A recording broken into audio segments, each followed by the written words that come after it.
अगर आपको ये कंसेप्ट अच्छा लगा हो तो फटाफट लाइक कर दीजिए, नए हो सब्सक्राइब करिए और बेल आइकन दबाना ना भूलें। और अगर आप इस तरीके से अच्छे से इंग्लिश पढ़ना चाहते हो, प्रैक्टिस करना चाहते हो, तो डाउनलोड करिए मास स्टडी ऐप, जिसकी लिंक नीचे डिस्क्रिप्शन में है, या फिर नीचे दिए गए नंबर पर कॉल करके आप हमारी ऑनलाइन क्लासेस भी ज्वाइन कर सकते हैं, वरना यहाँ तो मैं पढ़ा ही रहा हूँ। Again I would like to remind you कि हमारी लाइव क्लासेस 4 दिन होगी, संडे, मंडे, ट्यूसडे और वेंसडे, 4 दिन ही लगेगी, 3 दिन मुझे भी आराम चाहिए, because I am also human being. ठीक है, चलिए, तो ये हो गया हमारा कंसेप्ट। अब हम बेसिक से स्टार्ट करेंगे।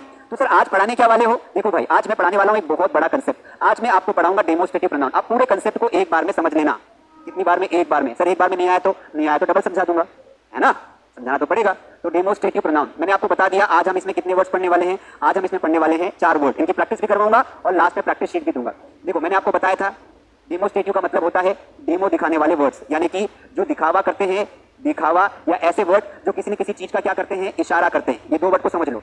ऐसे शब्द अंग्रेजी में जो दिखावा करे या इशारा करे वो क्या होते हैं? वो होते हैं आपके डेमोस्ट्रेटिव वर्ड्स। कितने वर्ड्स होते हैं ऐसे? बेटा 4 वर्ड्स होते हैं अंग्रेजी में जो दिखावा करते हैं। क्या करते हैं? दिखावा। कौन कौन से होते हैं? देखिए, एक होता है आपका दिस और एक होता है आपका दैट। पहले इन दोनों को समझ लेते हैं।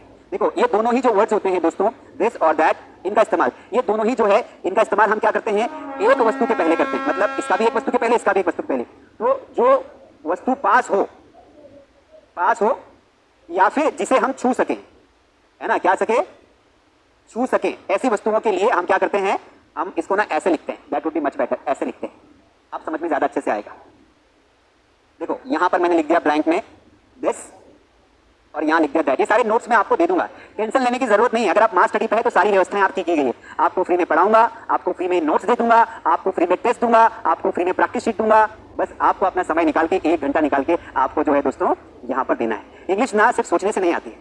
दुनिया के 90% लोग ना सिर्फ सोचते रहते हैं और 10% लोग एक्शन लेते हैं, और जो एक्शन लेते हैं वो भी डिसिप्लिन के साथ, कंसिस्टेंसी के साथ, वो दुनिया में आगे बढ़ते हैं। इसीलिए इस दुनिया में सिर्फ 8 या 9% लोग बाकी के बच्चे 90% लोगों पर राज कर रहे हैं। हाँ या ना बोलो भाई, सही है ना? बात कड़वी है मगर सच्ची है दोस्त।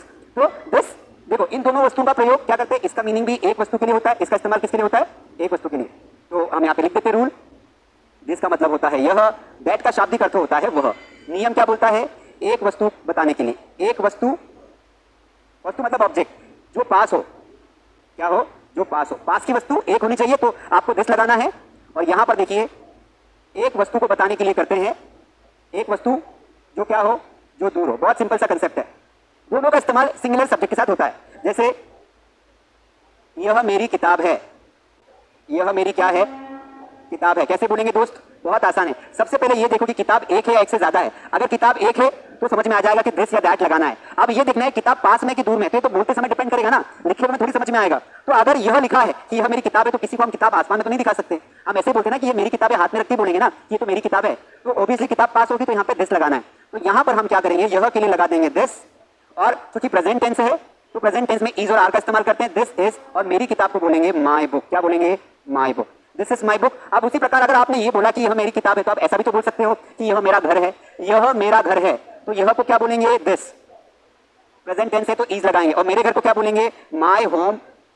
This is my home. आपने कहा कि यह मेरा कंप्यूटर है, यह मेरा कंप्यूटर है। कैसे बोलेंगे? कंप्यूटर पास में होगा ना, तो आप बोलोगे दिस इज माई कंप्यूटर। क्या बोलेंगे? This is my computer. तो सिंपल सी बात आपको समझ में आ गई कि दिस का इस्तेमाल एक वस्तु के पहले करते हैं, ऐसी वस्तुएं जो हमारे आसपास होती है। तो अंग्रेजी बोलना कितना आसान है ना। देखिए, अब आप इमेजिन करिए कि आपके आसपास जितनी भी एक एक वस्तु दिखाई दे रही है, उन सबको अंग्रेजी में बोल के देखिए। बोलो, अभी बोलो। कल करे सो आज कर, आज करे सो अब। आगे का हिंदी मुझे नहीं आता है, because I know English in only one sentence, tomorrow never comes. कल से करूंगा, क्लास के बाद प्रैक्टिस करूंगा, नहीं। अभी फटाफट आपके आसपास जो आपको दिखाई दे रहा है, मैं चैट पढ़ रहा हूं, फटाफट बताइए।